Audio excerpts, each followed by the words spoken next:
andrologi itu kan diambil dari dua suku kata, andro sama logi. Logi itu kan artinya ilmu ya. Kalau andro itu laki-laki. Jadi artinya adalah ilmu yang mempelajari tentang laki-laki, terutama reproduksi pria. Jadi pasien-pasien yang ke saya itu sering itu kayak misalnya yang sering Mas Dana idap. Gak bisa. Saya saya bisa dong. Oh bisa.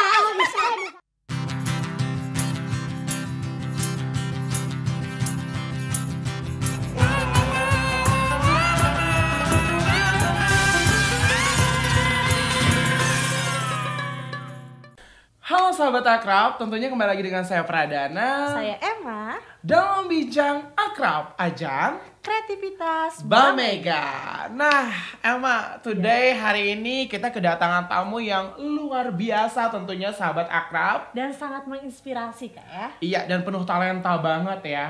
Langsung saja kita present Dr. Jeffrey Alvari Tribowo. Halo Dana, halo Emma. Welcome to Bumi Seijaan, Dok. Iya, makasih Dana. Oke, gimana nih, Dok? Di Kota Baru?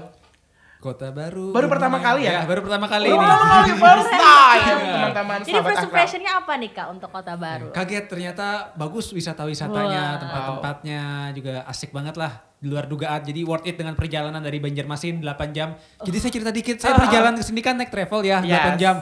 Setelah berangkatnya jam 10 malam, supirnya itu nyetelnya musik TikTok keras banget. Saya mau tidur tuh, aduh ini kayak berasa di tempat wisata dugem ini saya. Iya. Ada hiburan berbeda ya. Oke. Nah, Dok, ini baru pertama kali di Kota Baru. Tentunya kalau cinta pertama itu susah dilupain ya.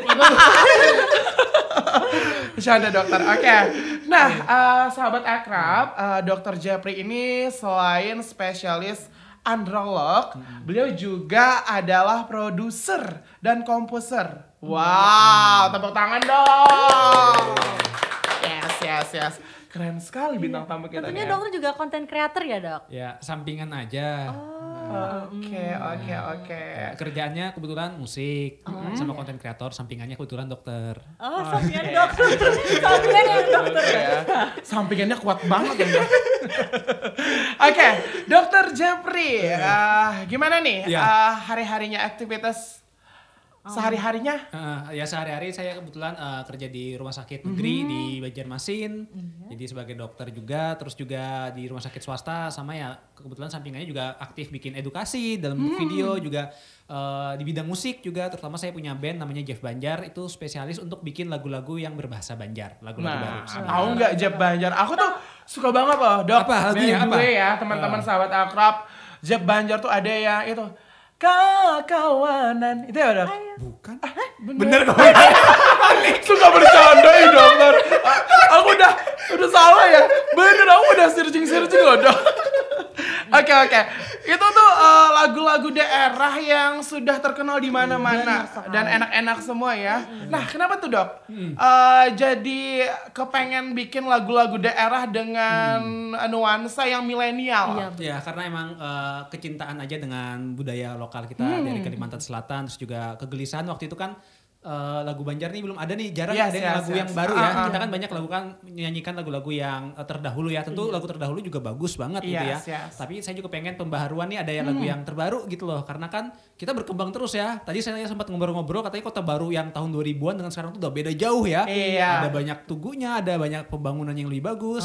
Nah, kebetulan waktu itu saya di Banjarmasin ingin mengabadikan banyak tempat-tempat di Banjarmasin itu dalam bentuk lagu. Akhirnya bikinlah lagunya yang judulnya itu Ayo ke Banjarmasin. Itu salah satu lagu yang didengarkan paling banyak. Terus lagu Kalimantan Selatan juga ada yang dinyanyikan tadi sama Dana, itu judulnya Gawi Manuntu. Iya, itu keren banget. Iya. Setiap ada event-event event-event di Banjarmasin dan di Kalsel itu pasti ada di lagu play dari gitu. Jeff Banjar.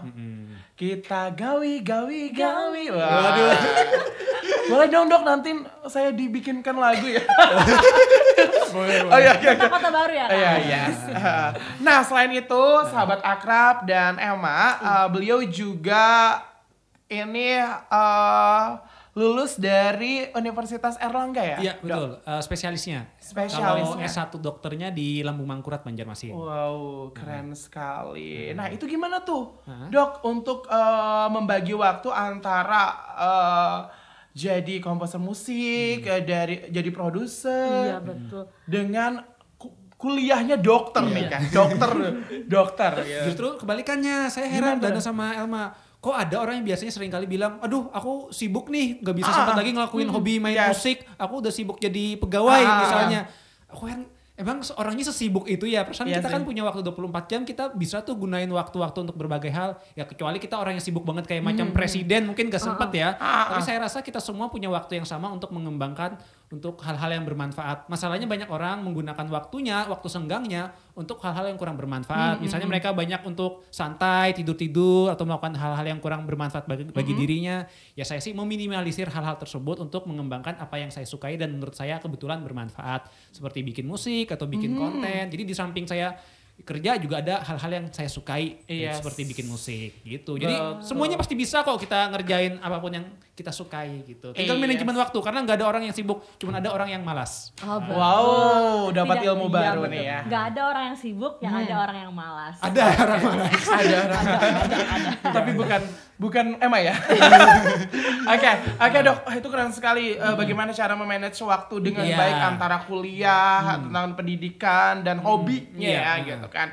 Nah selain itu dokter ini juga waktu pelantikan kelulusan beliau berkat tangan dingin beliau mengadakan flash mob musik. Wow keren banget tuh, gimana sih Dok? Bisa ceritain dikit. Sebelumnya apresiasi banget ya buat timnya pariwisata Kota Baru. Ini MC-nya nih risetnya luar biasa ya. Saya kalau diundang podcast tuh ya, Dok siapa namanya itu. Oh gitu ya. Apresiasi banget ya, risetnya bagus ya. Dinas pariwisata? Di kontrak permanen ya. Oke, jadi cerita dikit ya. Kan banyak orang yang, wah aku udah deh kalau bidang lain aja sesuai bidangnya. Kebetulan saya waktu kedokteran juga memang aktif di bidang public speaking, di bidang musik ya.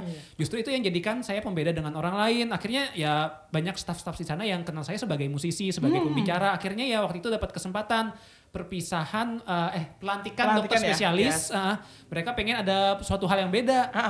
Akhirnya saya mengajukan diri, saya bikin flash mob dan itu untuk pertama kalinya dalam sejarah Sumpah Dokter Spesialis di Universitas Airlangga ada hiburan musik flash mob. Jadi saya bikin waktu itu lagunya lagu Surabaya, tapi saya bikin flash mob dan itu cukup viral sampai diliput oleh Jawa Pos gitu. Wow, keren sekali prestasi dan karyanya luar biasa. Ngomong-ngomong nih Dok, kan dokter baru pertama kali ke Kota Baru ya. Ini udah kemana aja nih? Tadi sih baru ke Mamake, Gunung Mamake sama Siring yang apa? Siring Laut. Siring Laut, ya itu. Baru-baru 2 itu sih dan ternyata bagusnya tuh bagus banget nih. Wah, nah tadi belum sempat naik ini sayangnya ini. Ini di Bapake ya, di Bapake. Ini ada para layang dan kemarin itu ada event di Kota Baru, hari jadi Kota Baru, ada beberapa atlet dari luar negeri yang hadir. Iya, itu ada Bupati Cup. Dok. Bupati Cup, ada lombanya ya. Iya betul. Ini langsung menikmati keindahan Kabupaten Kota Baru langsung dari atas Bukit Bapake. Nah ini Bukit Bapakenya. Terus landingnya ntar di pantainya. Tadi yang berkesan sih saya ngelihat yang Gunung Bamega. Wow, apa nama aslinya? Gunung Sebatung. Gunung Sebatung.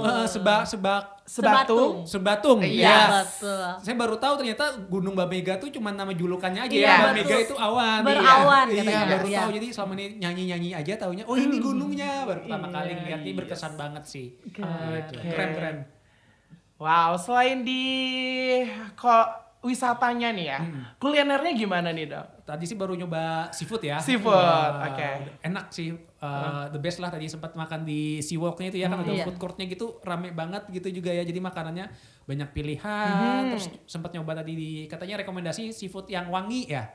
Haji Wangi ya. Iya, itu enak juga, emang the best sih ya kayaknya. Kalau untuk urusan seafood Kota Baru ini ya, enak banget. Benar, karena Kota Baru kan kota maritim yang lebih luas lautnya gitu dibanding ini daratannya, makanya siput, terus ikan-ikannya juga segar langsung dari laut Kota Baru. Iya, emang enak banget sih. Jadi bikin kangen. Oke, kita sudah berbicara tentang wisata dan kuliner. Sekarang kita berbicara tentang aku mau tahu nih, dan sahabat akrab juga mau tahu, di ke Kota Baru nih ya, ke Bumi Saijan ini ada apa nih dok? Biar teman-teman sahabat akrab tahu nih, dokter ke Kota Baru nih ngapain nih?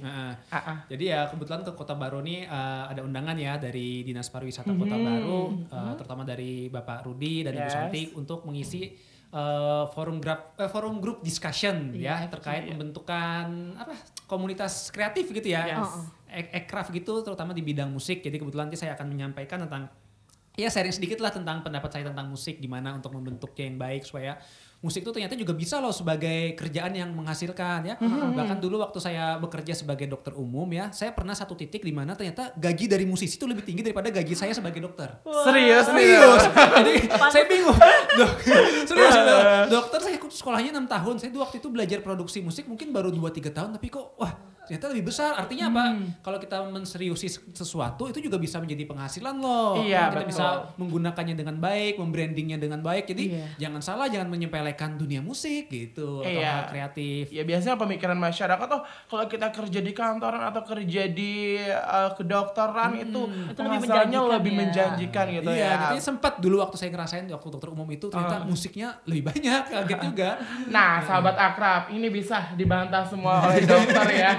Masalah tentang penghasilan. Tapi mungkin tips sedikit ya, kan ini kan hal kreatif ada musik dan lain. Jangan ngejar uangnya dulu. Iya, benar. Kejar apa yang kalian cintai. Uang itu akan menyusul nantinya. Benar. Jadi waktu saya bikin musik saya nggak ada tuh karena pengen uang atau apa. Jadi saya sabar aja, enjoy aja ngerjain semuanya. Kalau kita udah dari awal ngincar uangnya, aku pengen jadi syuting video biar dapat uang, aku pengen main musik supaya dapat uang. Akhirnya apa? Ketika nggak dapat uang, menyerah. Nah itu yang sering terjadi. Jadi jangan kejarnya uangnya dulu. Kita kejar apa yang kita cintai. Nanti materi dan semuanya itu akan mengikuti kalau kita melakukan sesuatu dengan penuh hati-hati dan dengan kemauan dan penuh rasa cinta. Iya betul. Nah itu ilmu baru dari Dr. Jeffrey teman-teman, dari sahabat akrab. Nah dok, bakat terpendam jadi musisi itu sejak kapan? Ya kalau musik sih udah dari belajar ya mungkin udah dari TK SD biasa belajar piano, keyboard gitu. Tapi kalau yang belajar mulai serius tuh waktu kuliah itu belajar dunia produksi musik, gimana caranya rekaman. Dulu sempat belajar ke Jakarta untuk mendalami gimana cara ngerekam yang baik, bikin musik yang baik. Dari situ akhirnya ya berlanjut sampai sekarang. Jadi salah satu hobi yang terus didalemin gitu loh. Jadi ya tadi belajarnya waktu ketika kuliah ada libur semester berangkat ke Jakarta untuk belajar gitu. Itu biasanya kan kita di waktu kecil TK SD itu masih dalam pengawasan orang tua. Apakah orang tua sudah ada darah musisinya gitu kan langsung disalurkan ke dokter atau gimana? Atau dokter belajar sendiri atau pengen sendiri gimana? Kalau keluarga nggak ada yang main musik semuanya sampai kakak-kakak. Bapak ibu gak ada, jadi memang ya sempat dipaksain untuk kursus musik aja gitu, cuman ya santai-santai aja. Yang betul-betul serius ketika kuliah itu karena tertarik dunia rekaman, ini dunia rekaman ini sesuatu yang menarik dan unik banget gitu loh, jadi akhirnya belajar gitu. Meskipun ya nggak ada yang ngajarin dulu dari keluarga, nggak ada yang ngerti tentang apa itu produksi musik. Jadi ternyata dunia produksi musik itu sesuatu yang menarik sekali untuk dieksplor. Gitu. Nah kita dapat ilmu lagi nih karena biasanya kan kalau musisi biasanya udah ada dari keluarga yang senang musik terus diturunkan ke anaknya gitu. Kalau dokter ini kebalikannya, dokter sendiri yang pengen karena hobi mencintai, karena ketika kita sudah suka dan hobi itu bakalan udah menjadi darah. Gitu ya, keren sekali dokter. Nanti saya kalau punya anak, saya yang suruh anak belajar lagi. Gitu, ini dibalik sekarang nanti. Dok, ini ya sahabat akrab. Ya, dokter masih jomblo? Emang bisa berdaftar atau sahabat akrab? Boleh dokter. Kayak sahabat akrab penasaran Kak ya. Iya, ini masa depan sangat cerah. Dokter sebagai sampingan kerjanya. Aduh. Oke. Begitulah. Masih belum menemukan masih ya. bersolo karir. Ini ada tema percintaan ya, nggak apa-apa ya. Cocok tuh nanti kalau bulan madu kan kesini. Oh gitu. Liburan sama pacar gitu kan ke Teluk apa? Yang Teluk Tamiya. Iya itu kan gak usah jauh-jauh ke Bali. Karena kan kesini katanya bagus banget ya di sana ya. Yes, keren banget. Pokoknya Bali baru lah, kota baru. Gitu. Bali baru ya. Bali baru ya. Iya. Karena kalau mau ke laut kita ada Pantai Gedambaan, ya kan. Terus mau ke air terjun ada Tumpeng 2. Terus kalau mau ke bukit ada Gunung Bapake dan Mamake. Kalau mau ke pantai indah kayak Bali bisa ke Teluk Tamiya, gitu kan lengkap banget kan. Tapi tadi tuh waktu saya jalan-jalan kan saya sempat tanya tuh ke teman-teman yang pariwisata. Ini kalau saya mau ke wisata kasat mata kemana ini? Aduh, kasat mata di mana nih? Bahaya nih. Launching kali kan. Nah, filmnya kan launching tuh ya. Iya. Tahun kan judulnya Saranjana. Itu kebetulan saya bikin soundtrack untuk film tersebut. Ada 3 lagu. Keren. Tepuk tangan dong sahabat Aka. Ada 1 lagu yang judulnya itu Saranjana. Nah, itu inspirasinya dari cerita Saranjana ini. Nanti tunggu ya pas rilis. Oh, siap, saya menunggu banget, dokter. Itu kapan ya kira-kira tayangnya, Dok? Ya belum tahu sih, semoga bisa dalam ya mungkin tahun ini semoga ya, nunggu dari sananya gitu. Oke. Nah, Anyway kita nih, kembali lagi ya. Kembali lagi ya, Iya, kembali betul. ke dokter. Ini kan dokter sebagai apa? Dokter tentunya ya, spesialis dokter spesialis. Itu praktek, ada buka praktek, Dok? Iya, buka. Di mana tuh? Biar teman-teman tahu bisa berkunjung ya ke dokter. Kalau praktek dokternya rumah sakit negerinya di Rumah Sakit Ulin Banjarmasin. Kalau swastanya di Ciputra Mitra Hospital sama Rumah Sakit Sultan Agung Banjarbaru. Oke, Gitu. nah catat teman-teman, jangan lupa. Dan Oke. katanya ya, Dok, untuk spesialis andrologi itu nggak semua rumah sakit ada ya, Dok? Ya, lebih tepatnya kalau di Kalsel cuma saya sendiri. Nah, di Kalteng belum ada. Di Kalbar 1, di Kaltim 1 gitu. Jadi memang masih jarang banget. Kalau di yang banyaknya itu di Jawa gitu. Di Jawa ada puluhan seperti itu. Oke. Nah, jelasin sedikit, Dok, boleh ya? Apa sih? Apa sih spesialis andrologi itu? Andrologi itu kan diambil dari 2 suku kata, andro sama logi. Logi itu kan artinya ilmu ya. Kalau andro itu laki-laki. Jadi artinya adalah ilmu yang mempelajari tentang laki-laki, terutama reproduksi pria. Jadi pasien-pasien yang ke saya itu sering itu kayak misalnya yang sering Mas Dana idap. Gak bisa. Saya bisa dong. Oh bisa. Saya bisa. Terus gak bisa pingsut, gak bisa Pingsut ya. Oke, kita pingsut. Oke, Gak bisa betul. lagi. Saya bisa, Dok. Emang apa? Emang Bisa, apa saya, Dok. emang? Gak tahu. Bisa. Bisa. Oh, bisa. Oh, bisa Oke, pingsut. Jadi gitu. kasusnya seperti ada kasus disfungsi ereksi Oh, atau gitu. mungkin pria-pria yang ada gangguan sperma, mereka kesulitan untuk memiliki keturunan, itu bidang andrologi seperti itu. Nah, saya kan gencar tuh konten kreator mempromosikan bidang andrologi ya. Jadi Iya. promosi andrologi. Salah satu yang saya aktif promosi itu di TikTok. Iya, saya pernah lihat tuh Mas Iya. FPP ya, Dok. Iya, di FYP kan saya itu jelasin andrologi ya. Cuman netizen TikTok nih bener-bener barbar sekali. Jadi ada satu konten saya jelasin, saya adalah dokter andrologi. Andrologi adalah ilmu yang pelajari reproduksi pria. Ada satu netizen komen kayak gini, Dok, servis LCD Android berapa? Itu nyambungnya kemana? Ya? Karena sama-sama andro dikira saya andrologi spesialis handphone. Mohon maaf bukan ya. Jadi bukan saya ahli handphone, saya ahlinya di bidang manusia gitu. Terus dokter balas gak? Gak. Ketahuan saya emang juragan handphone juga. Oke. Oke, keren sekali karena menurut saya pribadi juga bahwa media sosial itu sangat berpengaruh banget ya. Betul. Dengan kerjaan kita, seharian kita gitu. Oke. Anyway nih, Dok, username TikToknya apa sih biar sobat akrab tahu? Iya. Dan Instagram juga Iya. boleh nanti Iya, kita boleh. cantumkan di bawah sini. Ya semua akun sosmed, Instagram, TikTok, YouTube itu satu aja, JEFRYAT, Jeffrey AT. Jeffrey Ate. Jangan lupa di follow, subscribe, like, dan komen sebanyak-banyaknya ya. Blog Report Aspam. Jangan.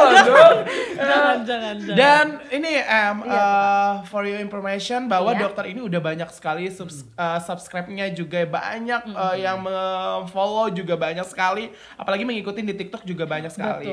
Karena dengan konten-konten beliau yang sangat mengedukasi, ya kan. Biasanya apalagi konten reproduksi itu paling banyak diminati ya, Dok. Betul, karena selama ini banyak yang anggap tentang masalah edukasi seksual itu hal yang tabu, tidak pantas untuk dibicarakan. Itu saya agak kurang setuju ya. Justru edukasi seksual itu adalah hal yang harusnya dibicarakan kepada anak-anak bahkan ya. Tapi kita berikannya bukan mengajarkan untuk seks bebas dan lain-lain, justru untuk melindungi mereka. Karena saya sedih banget sering nemuin kasus di mana terjadi kasus pelecehan seksual terhadap anak-anak gitu ya. Itu kan ya cukup menyedihkan gitu loh. Jadi saya pengen, ayo nih kita berikan edukasi yang tepat supaya kita semua terlindungi dan lebih aman seperti itu. Nah, tips Dok, bisa dokter kasih tips buat teman-teman, sahabat akrab di rumah, bagaimana agar sehat dalam seksualitas. Seksualitasnya apa dulu nih? Seksualitas untuk cowok. Apanya tuh? Apanya nih, Dok? Tips hidup sehat aja deh, Bang. Tips hidup sehat seksualitas dalam Udah bilang aja biar penisnya bagus. Gitu. Mohon maaf ya. Oke, malu ya.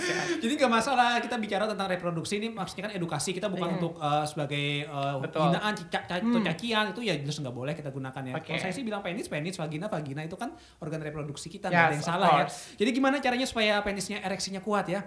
Nah, kita sering bilang mata itu jendela dunia, gitu kan? Nah, penis itu adalah jendela tubuh kita.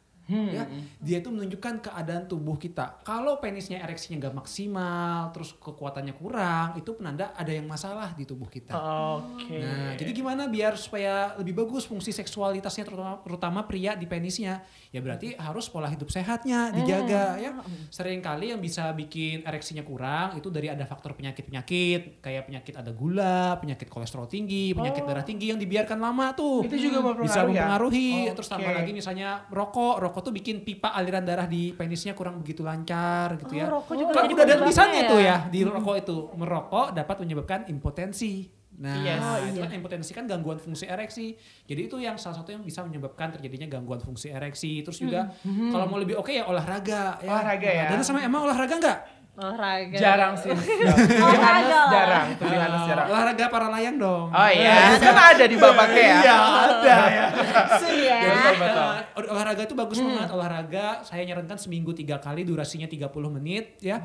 Itu bagus untuk meningkatkan hormon kejantanan tuh, testosteron. Jadi orang yang olahraganya cukup itu bagus fungsi seksualitasnya. Tidurnya juga. Nah, Emma sama Dana berapa jam sehari tidur? Coba saya tanya. Aku 8 jam deh. Oke, Emma. 8 jam ya. Betul, itu udah bagus. Jadi banyak orang yang bingung tidur berapa jam, minimal 7 jam, maksimal 9 jam. Dengan tidur yang cukup itu hormon akan naik, apalagi hormon pria. Dan kalau pagi saat bangun tidur apa yang sering terjadi? Ada pemberontakan nggak? Bangun tidur. Ada yang memberontak nggak di tubuhnya? Ada. Apa? Tangan panjang gitu ya. Ada lagi yang memanjang? Ada. Apa? Jendela dunia. Nah, jadi ereksi pagi hari itu penanda kalau fungsi reproduksi penisnya bagus, aliran darahnya bagus, hormonnya bagus. Kalau ereksi paginya kok udah mulai jarang, itu menunjukkan ada masalah di tubuh. Oh gitu. Iya, jadi itu sering terjadi. Jadi itu artinya nih ada masalah nih, perlu penata laksanaan gitu loh. Jadi ayo tidurnya dijaga. Dan yang terakhir nih yang paling penting lagi ya tips sehat. Ini sering yang banyak yang keliru. Banyak orang bilang, oh gangguan fungsi ereksi kan cuma orang tua aja. Jangan salah, setiap minggu banyak loh pasien saya yang usianya masih muda, 25, 26, 30 ya. Kaget ya Emma ya? Iya kaget, hati-hati 25 tahun. Ya karena apa? Faktor penyebabnya ya mungkin tubuhnya masih sehat, faktor penyebabnya itu adalah karena faktor pikiran. Itu yang nggak bisa dihindari. Jadi kalau misalnya kita stres, kita ada banyak tekanan, ada banyak cemas, pasti bawaannya kan udah mager, gairah rendah, apalagi untuk ereksinya pasti akan terganggu juga kan. Nah, makanya kalau kita mau ayo pola hidup sehatnya dipertahankan, kelola juga faktor stresnya, pikirannya dijaga. Ayo karena kalau kita banyak sedih terus khawatir terus pasti akan mengganggu dari fungsi reproduksi kita. Saya bertanya Dok, mungkin mewakili dari teman-teman sahabat akrab di rumah. Ini saya sering banget bertanya-tanya nih gitu.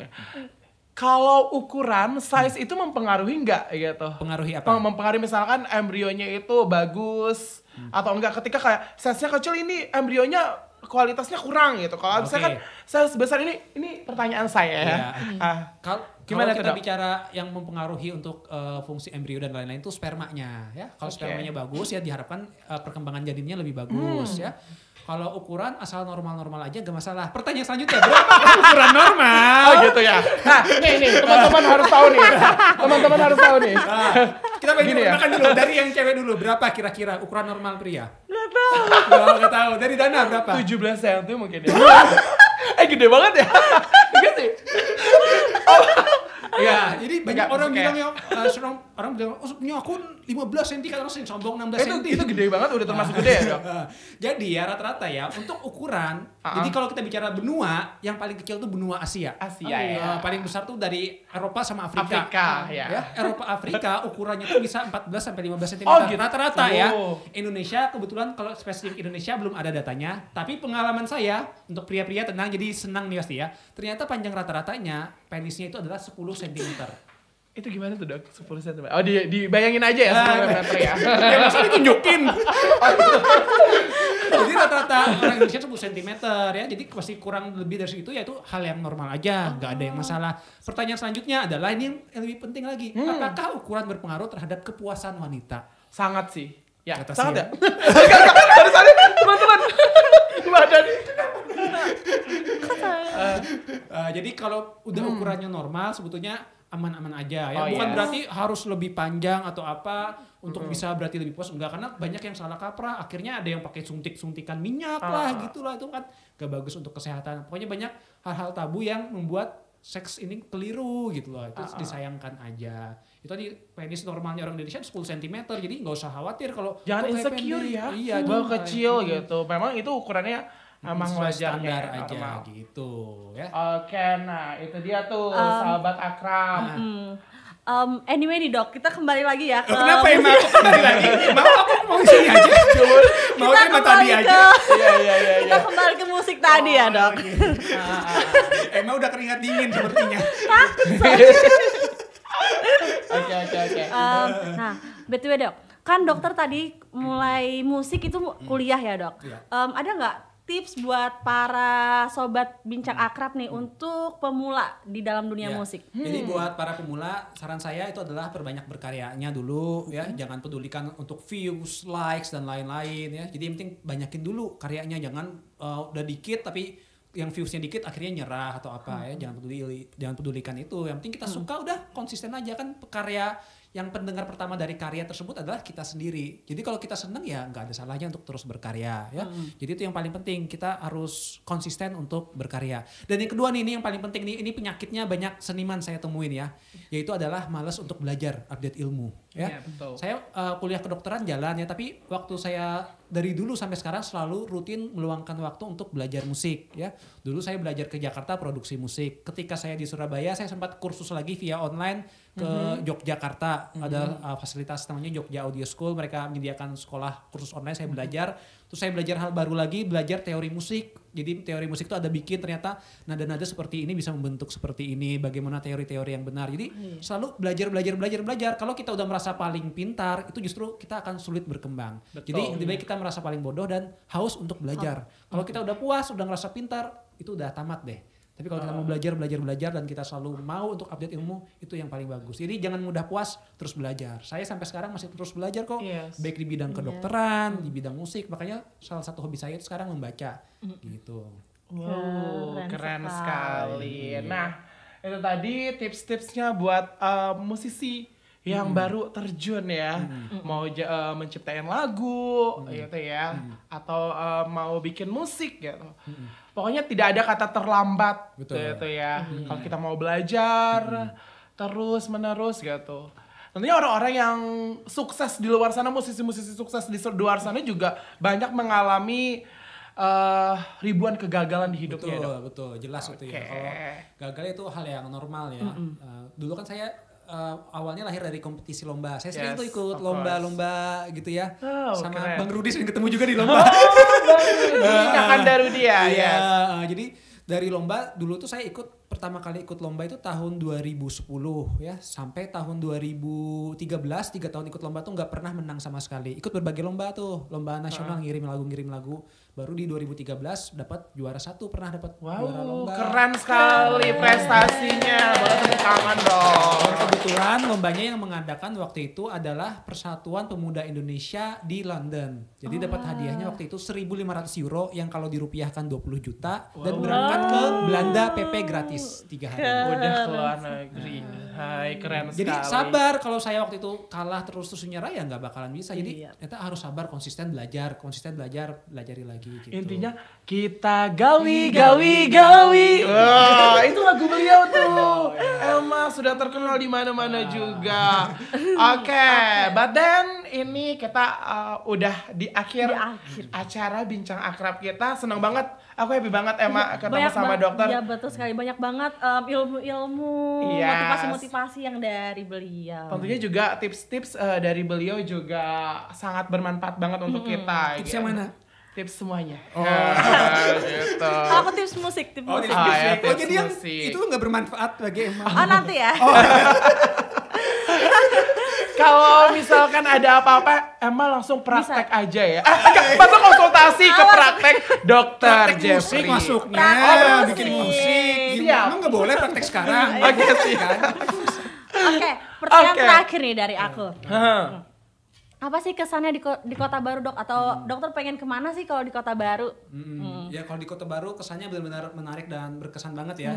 Jadi ketika di Kota Baru ini saya ngeliat ada kata yang menarik saya itu saijaan ya. Itu apa? Sakata, sajalan ya. Saya pikir wah ini kayaknya menarik nih jadi judul lagu nih ya. Kayaknya bagus nih Abdika jadi judul lagu karena Kota Baru ini adalah sumber inspirasi lagu daerah paling terkenal di Indonesia. Wow. Paris Barantai. Itu kan dibuat almarhum Ana Ardiansah ketika dia pernah ke Kota Baru, jadilah lagu tersebut. Saya pikir kayaknya ini pulang ke Kota Baru masa nggak ada inspirasi ya. Semoga nanti ada lagunya. Kayaknya saijaan bagus sih. Oke, itu kayaknya next buat lagu aku deh, Dok. Iya, boleh nggak ajak aku ya? Gimana lagunya coba nyanyikan tes dulu. Saijaan coba demo. Gimana tuh, Dok? Kan dokternya lagunya dari dokter ya? Ya enggak coba nyanyikan. Oke, nanti dah kita di belakang ya, Dok. Oke, dokter. Boleh dong, Dok, dipromosiin objek-objek wisata. Kemarin kan udah pernah ke Mamake ya? Iya. Dan ke Siring Laut, boleh dong dipromosiin ke teman-teman sahabat akrab di luar sana. Iya, jadi buat pemirsa sekalian kalau mau nyari hiburan nggak perlu jauh-jauh sampai ke luar pulau ya. Jadi di Kalimantan Selatan sendiri ada tempat yang sangat menarik di Kota Baru ya. Apalagi yang kerennya lagi di Kota Baru ini tiap tahun selalu ada event-event pariwisata yang setiap bulannya, Dok. Setiap bulan pasti ada. Setiap bulan pasti ada ya. Pasti ada Artis-artis nasional ya. Kalau misalnya mabok darat kayak saya nggak tahan denger lagu TikTok 8 jam bisa pakai pesawat sekarang ya. Sebentar 40 menit. 40 menit dari Banjarmasin kan jadi deket banget. Jadi wah ini aksesnya enak banget untuk kita healing gitu. Biar nggak stres, pikirannya bagus, jadi ereksinya bagus. Oke. Satu kata buat Kota Baru. Satu kata buat Kota Baru. Beautiful. Wow. Kita pakai hashtag ayo ke Kota Baru ya. Oke, siap. Oke. Siap-siap ya. Ayo ke Kota Baru. Dadah. Jangan lupa subscribe channel YouTube Akrab Studio dan klik lonceng notifikasi biar kamu gak ketinggalan info terbaru dari kita. Ya.